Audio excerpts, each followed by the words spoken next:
Hello, my name's Jim Taylour and I'm the senior ergonomist at Orangebox. When we actually look at the pressures in schools, there's a whole variety of changes occurring, and the actual classroom furniture hasn't gone with it. So we've got more ethnic diversity, children are taller, there's more obesity creeping in, we're trying to have more inclusion in terms of disability. These are all having an effect, but in the last 30-40 years, the standard polypropylene four-legged chair hasn't really moved on until recently.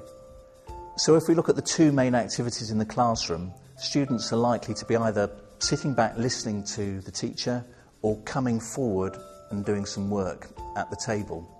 Maybe also they'll be talking to fellow students to one side or tracking the teacher as they move round. So let's have a look at the spine. If I'm stood sideways, this is a view of this beautiful S-shaped configuration. And the problem is we weren't designed to sit. When we do so, the pelvis rolls back and we go into much more of a C shape. The whole weight of the trunk and the head is now pressing unevenly on the discs.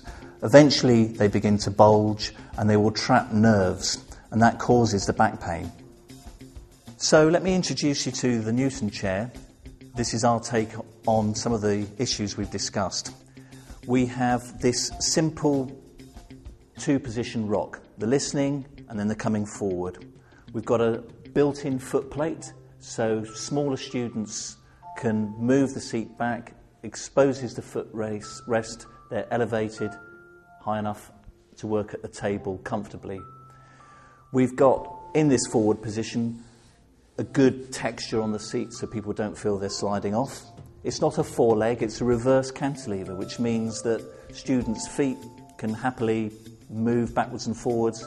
When they're sat side saddle, it's not going to be a problem. They won't have the twisted posture. And also with the reverse cantilever, there's a certain amount of natural spring in the chair as well. This is all good to have those elements of movement during the lesson, but not too much movement. Traditionally, with a static chair, students want to tip backwards. We've got this plastic heel, which means they can't tip too far and fall over backwards. So when you think about it, this is the one piece of equipment that students interface with the most during their time at school, and it's often neglected. Things haven't changed for 30 or 40 years, and it's a secret weapon of the teachers to help improve health and productivity.